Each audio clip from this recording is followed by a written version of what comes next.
Sí, no, decía que si el ataque de Yehia Sinwar hace un año y 11 días provocó realmente un punto de inflexión en la región, ahora la gran pregunta es si su muerte también va a influir decisivamente tanto en Israel, la Franja de Gaza, el Líbano y toda la región. Es algo que espera, como tú decías, el presidente Joe Biden considera que la desaparición de consideraban el principal obstáculo para la tregua y la liberación de secuestrados puede traer al primer ministro israelí Benjamín Netanyahu a flexibilizar sus posiciones en la mesa de negociaciones para lograr una tregua tras un año de una guerra. Es lo que es el mensaje que transmite tanto Blinken como el secretario de Defensa Yoav Austin a sus homólogos israelíes, que aprovechen la oportunidad, que aprovechen este que consideran éxito militar para traducirlo en un éxito estratégico y de este paso llegar a una tregua en Gaza que también permita la liberación de secuestrados y también permita calmar la situación en Líbano. Como tú decías, Hamas ha aclarado en primer lugar que pese a la muerte de Sinwar, la posición continúa intacta, es decir, que Israel no volverá a ver a los rehenes hasta que no se comprometa a un cese inmediato de lo que llama agresión en Gaza y también liberación de presos palestinos y la retirada completa de las tropas israelíes de la Franja de Gaza. Nacho. Un aspecto obviamente para seguir muy de cerca. Ahí estábamos compartiendo justamente algún material que no habíamos llegado a compartir ayer, que tiene que ver con los últimos minutos de Sinwar con vida. Hay muchas repercusiones internacionales y esto por supuesto ha corrido del foco, allí está el video, muchísimas gracias, de lo que viene pasando y sigue lógicamente sucediendo en el Líbano. Te quiero preguntar, Sal, ¿en qué está justamente la situación particularmente de enfrentamiento con Líbano?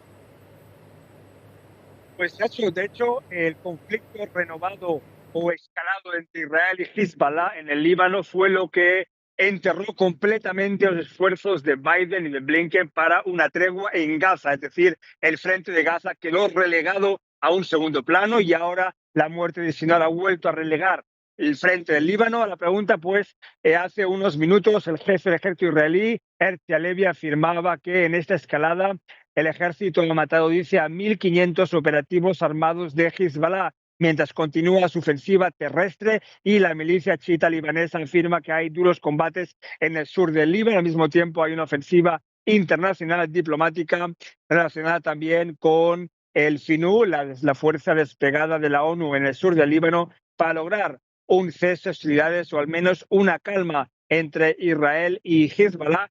Pero todo eso también tiene que ver, como lo he dicho antes, es decir, con la posibilidad de un acuerdo de tregua en la Franja de Gaza. Pero mientras tanto, Nacho, ya para resumir, decirte que continúa la ofensiva militar israelí en el Líbano y al mismo tiempo continúa el lanzamiento de proyectiles de Hezbollah contra el norte de Israel. Feared and fettered at home in Gaza, universally reviled by Israelis, Yahya Sinwar became the Jewish state's enemy number one for his leading role in Hamas's brutal October 7th slaughter of almost 1,200 people in Israel, triggering Israel's killing of tens of thousands of Palestinians. The IDF dubbed him a dead man walking, but university-educated Sinwar persistently outsmarted his enemies. When I was talking to him, he always insisted that we speak Hebrew and not Arabic. Israeli journalist Ehud Yari interviewed Sinwar 4 times during the terror leader's 22 years in Israeli jail. Yari saw Sinwar's rise to prison leader, but learnt no secrets. He's charismatic, he's shrewd, he's very cunning. Palestinian Esmat Mansour spent years in jail with the man who would become Hamas's Gaza leader. He constantly follows the security changes and developments in the Israeli security structure. Sinwar's entry to Hamas was through internal security, convicted of playing a role in the killing of 2 Israelis and 4 suspect Palestinian informants. He's also a cruel person. Not violent, but he's capable of cruelty. but within careful political calculations. Born in a Gaza refugee camp to parents who'd fled their home in what is now Israel in 1948, following the Jewish state's creation. His cause was to reverse his people's expulsion from their land. By the time of his release in 2011, Sinwar had spent 22 years in jail.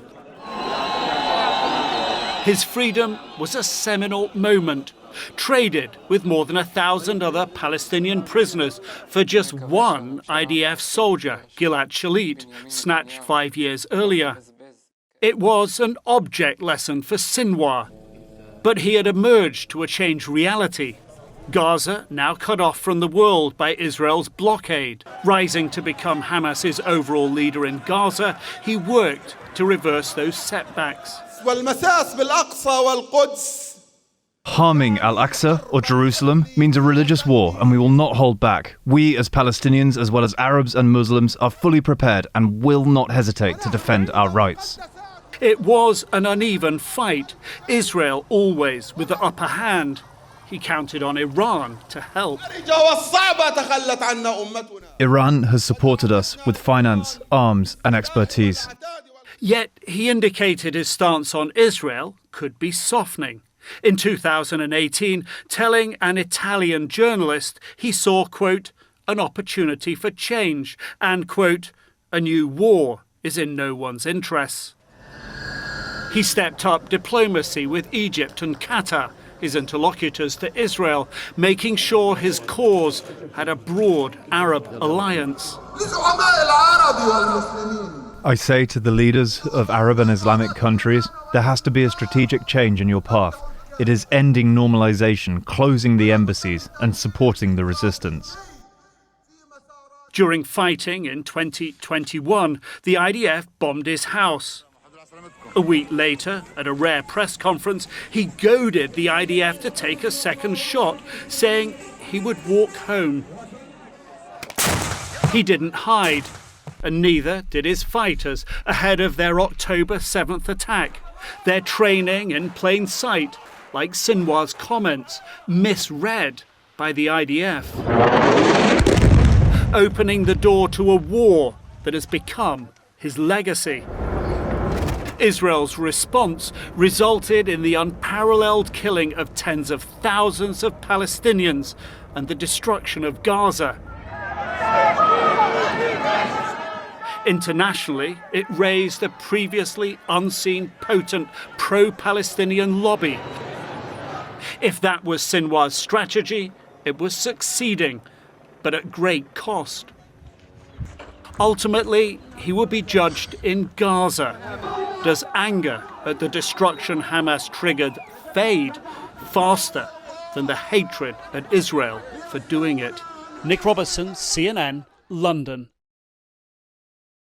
Hablando con Ronnie Kaplan, que es portavoz para la prensa extranjera de las Fuerzas de Defensa Israel, que nos está contando detalles del operativo que se llevó adelante y que terminó la vida con la vida de ese sujeto. Me parece que ya está nuevamente en contacto. Ronnie, adelante, por favor. Y te decía que el reloj satelital no nos queda claro hasta el final, o sea, con quién estaba en contacto allí, pero sí, él mantuvo contacto con su gente. No está claro si por intermedio de ese reloj o cómo él se supo contactar con su gente todo este tiempo, pero ya en el último tiempo estuvo bastante desconectado. Era difícil encontrarlo con información de inteligencia, y al fin y al cabo fue acorralado, diría, con inteligencia de terreno, ¿verdad? Con los propios soldados en el campo que hacían este trabajo de forma constante de lucha contra los terroristas ahí en toda la zona de Rafah. Te recuerdo que es la misma Rafah que el mundo le decía a Israel que no había forma de ingresar, que es incorrecto ingresar ya hace varios meses, y que nosotros explicábamos que no nos quedaba otra porque habían allí secuestrados, habían allí terroristas. Pensábamos que el mismo Sinwar estaba allí y efectivamente allí estaba. La realidad es que todavía esto no ha terminado, ¿verdad? Tenemos todavía 101 secuestrados dentro de Gaza que tenemos que liberar como sea a estos seres queridos que están allí dentro de la Franja de Gaza hace más de un año. Es un punto importante el que estás tocando. ¿Complica todavía más la situación de los secuestrados que haya muerto este sujeto? Mira, nosotros hemos dicho de forma abierta que quien deponga las armas y devuelva a nuestros secuestrados, no lo vamos a herir, le vamos a permitir salir, le vamos a permitir vivir, pero de la misma manera dijimos que quien dañe a nuestros secuestrados está firmando su sentencia de muerte. Vamos a saldar las cuentas con él, como las hemos saldado con Yahya Sinwar, con Nasrallah en el caso del Líbano. Esperemos que no, porque al fin y al cabo todo lo que estamos, o sea, la misión suprema que tenemos en este momento es que todos y cada uno de ellos puedan regresar a casa con sus familias. Hay mujeres, hay niños, hay ancianos allí también. Ronnie, yo no sé si esto termina con Hamás, pero claramente, o por lo menos desde Occidente se ve de esta manera, deja a la estructura terrorista muy pero muy dañada. Sí, yo creo que es difícil pensar en un Hamás que siga gobernando en Gaza el día de mañana. Es uno de los principales objetivos en la guerra, que es desmantelar a Hamás tanto desde el punto de vista militar como desde el punto de vista gubernamental. Creo que es el comienzo del día después de Hamás en la Franja de Gaza. No obstante, estamos luchando contra un pulpo, ¿verdad? Esto es solamente uno de los tentáculos de Irán, o una de las franquicias, o uno de los agentes de Irán aquí en el Medio Oriente. Irán sigue allí haciendo de las suyas, obviamente preocupado, ¿verdad? Porque hemos diezmado considerablemente a el Hamás en la Franja de Gaza. Estamos teniendo varios golpes certeros contra el Hezbollah ya en todo este último mes en la zona del Líbano. Repito, contra el Hezbollah, no contra la población en el Líbano. Y básicamente podemos ver que se va abriendo la cancha, como quien dice, para un enfrentamiento quizás directo entre Israel y Irán, ya que sus proxies no están logrando de alguna manera responder a lo que fueron construidos para hacer, ¿verdad? Era atacar a Israel en vez de Irán.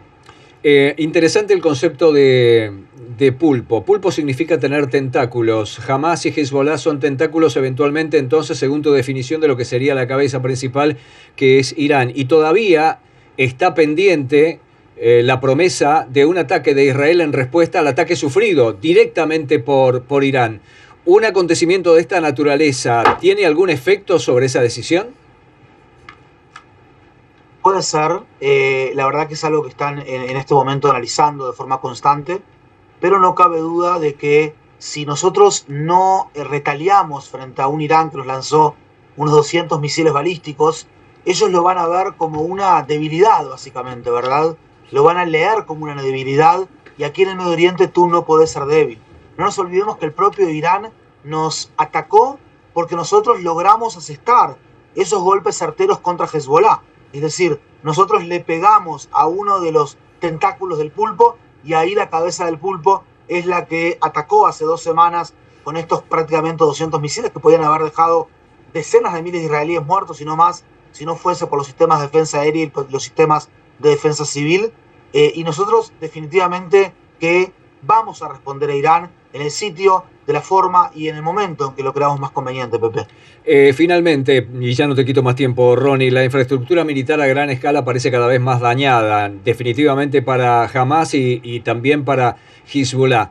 ¿Qué medidas de seguridad están tomando como para prevenirse de otros ataques, a lo mejor más ligados con el terrorismo o con ataques suicidas dentro de Israel, y trabajando con la inteligencia con países de Occidente, como por ejemplo la Argentina? No tengo información específica de trabajo con un país específico en Occidente, pero nosotros acá, desde el ejército, y es nuestro rol al fin y al cabo, es siempre esperar lo peor, ¿verdad? No nos olvidemos que estamos luchando, para el contexto de la audiencia, estamos luchando realmente contra